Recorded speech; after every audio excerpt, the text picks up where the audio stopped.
L'histoire universelle est le progrès dans la conscience de la liberté. Cette phrase de Hegel résume toute sa vision historique. L'Orient ancien ne connaissait qu'un seul homme libre, le despote. La Grèce et Rome savaient que seuls certains sont libres, les citoyens, pas les esclaves.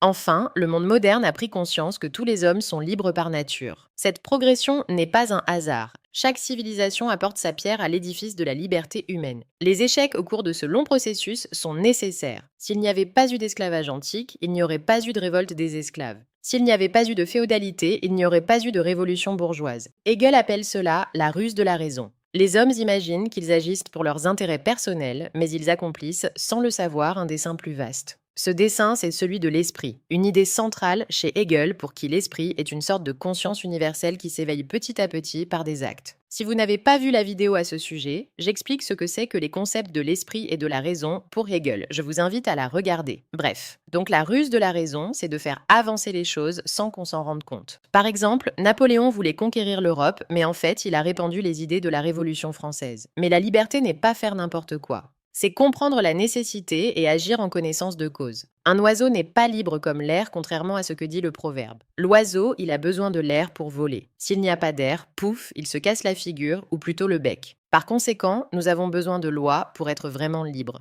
Du coup, c'est quoi l'objectif de l'histoire? C'est atteindre un état où chacun est libre tout en respectant la liberté des autres. Un état où l'individu et la société ne s'opposent plus, où la raison gouverne enfin le monde.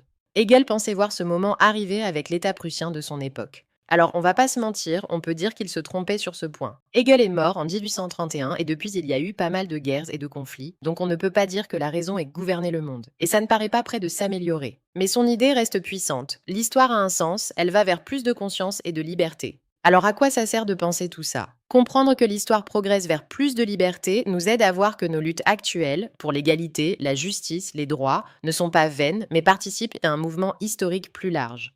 Cela donne du sens à notre action politique et sociale, au lieu de nous laisser penser que tout est chaos ou hasard. Voilà, on a fini avec Hegel. Si vous voulez en savoir plus, on a pas mal d'articles sur le site, je vous mets le lien vers la catégorie Hegel. Allez, ciao touti et à bientôt.